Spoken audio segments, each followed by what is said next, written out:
రాజానగర నియోజకవర్గం కోరుకొండ మండలం బూరుగుపూడి గ్రామంలో ద్వారకా షిరిడి ఆలయంలో గురు పౌర్ణమి సందర్భంగా గురువైన మామిడిపల్లి రామారావుకు ఆలయ కమిటీ చైర్మన్ కంటకేశ్వరరావు ఆధ్వర్యంలో గురు సత్కారాలు చేసి వారిని అభినందించారు. అలాగే చుట్టుపక్కల గ్రామాలను బాబా గారి ఆశీస్సులు పొందడానికి దూర ప్రాంతాల నుంచి విచ్చేశారు. వచ్చిన భక్తులకు ఆలయ కమిటీ అన్నదాన కార్యక్రమం నిర్వహించారు. ఈ ఆలయానికి వచ్చిన వారు ముఖ్యంగా ఏదైతే కోరుకుంటారో ఆ కోరిక నెరవేరుతుందని భక్తులు తెలియజేశారు.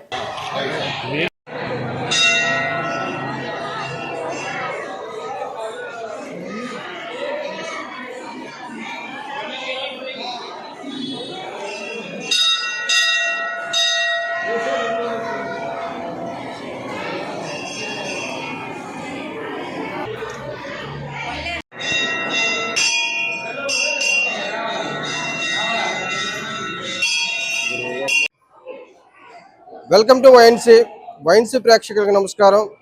ఈరోజు రాజానగరం నియోజకవర్గం కోరుకొండ మండలం బూరుగుపూడి గ్రామంలో ద్వారకా షిరిడి ఆలయం వద్ద మనం ఉన్నాము. ఈరోజు గురు పౌర్ణమి సందర్భంగా మరి చుట్టుపక్కల గ్రామస్తులందరూ కూడా బాబా గారి ఆశీస్సులు పొందడానికి, అలాగే గురువు గారి ఆశీస్సులు పొందడానికి ఎక్కడి నుంచో కూడా ఇతర ప్రాంతాల నుంచి కూడా ఈ ఆలయానికి ఇచ్చేసి, ఈ ఆలయం యొక్క గొప్ప విశిష్టత ఏంటంటే ప్రతి ఒక్కరు కూడా ఈ ఆలయానికి వచ్చి ఎవరైతే ఏదైతే కోరుకుంటారో ఆ కోరిక నెరవేరుతుందని కూడా భక్తులు చాలా నమ్మకంగా ఈ ఆలయానికి దూర ప్రాంతాల నుంచి కూడా వస్తారు. అలాగే ఈ ఆలయంలో ప్రధానమైన వ్యక్తులు అయిన మన కంటకేశ్వర గారు మన ముందున్నారు. వారి మాటలో తెలుసుకుందాం. సార్ నమస్తే అండి. ముందుగానే ఇవాళ గురు పౌర్ణమి సందర్భంగా ఇక్కడికి భక్తులు చాలా మంది వస్తారు. ఎలా ఉంటారు? గురుభ్యో నమః.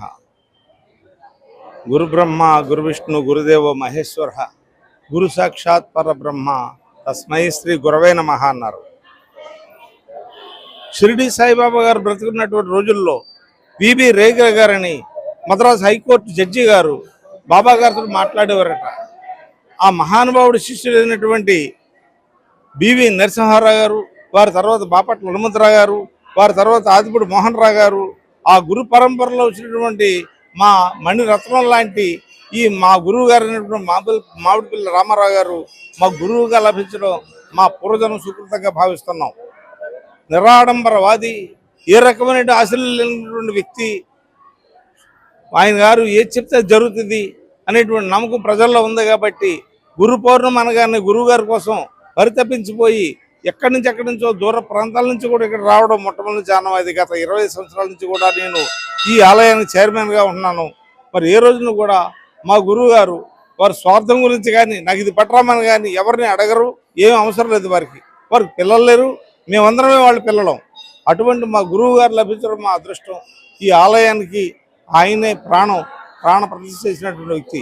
ఈవేళ గురు పౌర్ణమి సందర్భంగా ప్రత్యేక ఆహ్వానితులుగా మా ఈ ఆలయానికి విగ్రహం ఇచ్చినటువంటి లుఫ్తాన్సా ఎయిర్లైన్స్ కార్గో సెక్టార్ ఎండి గారు అయినటువంటి పిఎస్ బొబ్బా గారు, అదేవిధంగా మా రాజానగరం నియోజకవర్గం తెలుగుదేశం పార్టీ ఇన్ఛార్జి బుడ్డి వెంకటరమణ సోదరు గారు, అదేవిధంగా మరి బీజేపీ నాయకులు కొండరు మన నీరుకొండ వీరన్న గారు, వీళ్ళందరూ కూడా ఇవాళ ఎంతోమంది పొద్దునుంచి అందరూ కూడా వచ్చి మా గురువు గారిని దర్శించుకుని వారి ఆశీస్సులు పొందడానికి సహాయతలాడి ఇవాళ అందరికీ కూడా గురువు గారు చేతుల మీద అందరికీ కూడా పొద్దున్నుంచి కాఫీలు టిఫిన్లు అన్నీ అరేంజ్ చేసాం.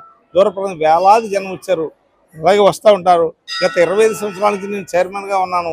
కానీ ఈరోజు ప్రత్యేకంగా మరి ఏది చేతో మరి ఆదివారం గురించో మరి లేకపోతే కారణం ఉంటుందో తెలియదు, చాలామంది విపరీతమైనటువంటి జనం ఇవాళ పొద్దు నుంచి కూడా బాగా వచ్చారండి. ఇక్కడ ఎంతోమంది మా గుడి దగ్గర చదువుకుని ఫారెన్ వెళ్ళినటువంటి పిల్లలు ఉన్నారు. మరి ఎలా చదువుకోవాలి, మరి స్కూల్లో జాయిన్ చేయాలంటే మా బాబా గుడి దగ్గరకు వచ్చి ఈ ప్రాంతంలో ప్రతి ఒక్కరు కూడా బాబా గారు గురువు గారు ఆశీస్సులు పొంది మరి స్కూల్లో జాయిన్ చేస్తారు. వాళ్ళకి ఉద్యోగం వచ్చిన తర్వాత వాళ్ళందరూ కూడా వాళ్ళ తొలి జీతం తీసుకొచ్చి ఇవ్వడం ఇక్కడికి అందుకు ఎంతో సెంటిమెంట్గా ఫీల్ అయ్యేటువంటి మా ఆలయానికి నేను 20 సంవత్సరాలు ధర్మకర్తగా ఉండడమే నేను గర్వించదగినటువంటి విషయం. నేను మనసా వాచా కర్మనా చెప్తున్నాను. ఇటువంటి గ్రామంలో, ఇటువంటి కుగ్రామంలో బాబా గారు బ్రతుకున్న రోజుల్లో షిరిడీలో ఎలా ఉన్నారో తెలియదు. అటువంటి విషయాలన్నీ కూడా ఇక్కడ వచ్చినటువంటి వాళ్ళు జరుగుతున్నాయి. కాబట్టి ఈ జన సమూహం వస్తున్నారు. మేము అంగు చేయలేం, ఆర్భాటం చేయలేం. వచ్చిన వాళ్ళకి భోజనం పెడతాం, కాఫీలు ఇస్తాం. మరి గురువు గారు ఆశీస్సులు మెండుగా ఉంటాయి. గురువు గారికి ఏమీ అవసరం లేదు, ఏమీ అడగరు. మన శ్రేయస్సు కోరేటువంటి వ్యక్తి మా గురువు గారు లభించడం, ఆ గురువు గారిని సత్కరించుకోవడానికి, వారి ఆశీస్సులు తీసుకోవడానికి పవిత్రమైనటువంటి ఈ గురు పౌర్ణమి రోజున ఎన్నుకొని మా భక్తులందరూ కూడా వచ్చారు. పొద్దున్నుంచి కూడా వేలాది మంది వచ్చి ఎడతెరపలేనటువంటి వర్షం కురుతున్నప్పటికీ కూడా ఈ గుడి మీద మమకారం చెప్పిన గురువు గారి మీద మమకారం చెప్పిన అందరూ వచ్చి వారు ఆశీస్సులు తీసుకున్నారు. మరి అలాగే ప్రతి సంవత్సరం కూడా మా గురువుగారి ఆశీస్సులు వచ్చేటప్పటికి కూడా వచ్చిన భక్తులకి అందరికీ కూడా మా ఆలయ కమిటీ తరఫున వారికి మా శుభాభినందనలు తెలియజేస్తున్నాం. మళ్ళీ మళ్ళీ రావాలి, మా గుడిని రావడమే పవిత్రంగా భావించుకున్నటువంటి వ్యక్తులు మేము. వారికి ఏదైనా లోటు వచ్చిందా అంటే రాదు, ఎప్పుడు రాదు. కారణం ఏంటంటే అటువంటి వ్యక్తులందరూ కూడా మా దగ్గర ఉన్నారు. అటువంటి వ్యక్తులు బాబా గారు ఆశీస్సులు ఇక్కడికి వచ్చినటువంటి ఎవరికి ఏ లోటు ఉండదు. అన్న వస్త్రాలకు కానీ, మరి భోజనానికి కానీ, కాఫీలు కానీ దేనికి లోటు ఉండదు.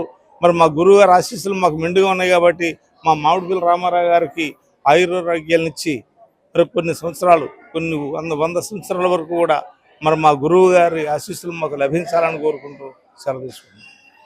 మరి చూసాం కదండి, మరి ఈ రోజు ఈ యొక్క ఆలయ కమిటీ చైర్మన్ గారు అయిన కంటకేశ్వర గారి మాటలోని ఈ యొక్క ఆలయానికి వచ్చిన ప్రతి ఒక్కరు కూడా ఉద్యోగస్తులు ఎవరైనా, మరి విద్యార్థులు ఎవరైనా ఇక్కడికి వచ్చి పరీక్ష రాసే ముందు కానీ, అలాగే ఉద్యోగానికి వెళ్లే ముందు కానీ బాబా గారిని దర్శించుకొని బాబా గారిని కోరికలు నెరవేరుతాయి కాబట్టి, అలాగే ఉద్యోగం వచ్చిన తర్వాత తొలి జీతం బాబా గారికి ఇవ్వడం కూడా జరుగుతుందని, అలాగే ఈ చుట్టుపక్కల ప్రాంతాల్లో బాబా గారు ఆశీస్సులు పొందడానికి సుమారు రాజమండ్రి ప్రాంతానికి కూడా మెయిన్ రోడ్లో దగ్గరగా ఉన్న టెంపుల్ ఇది. ఎందుకంటే ముఖ్యంగా షిరిడీలో ఎలాగైతే బాబా గారికి ఆశీస్సులు ఎలాగ అందుతాయో అక్కడికి వెళ్ళిన తర్వాత ఈ బూరుగుపూడి బాబా గారిని దర్శించుకుంటే కోరిన కోరికలు నెరవేర్తాయని ఆలయ కమిటీ చైర్మన్ గారు మాటలు మనకు తెలియజేస్తారు. వైఎన్సీ ప్రేక్షకులకు నమస్కారం. మీరు అంబాబు.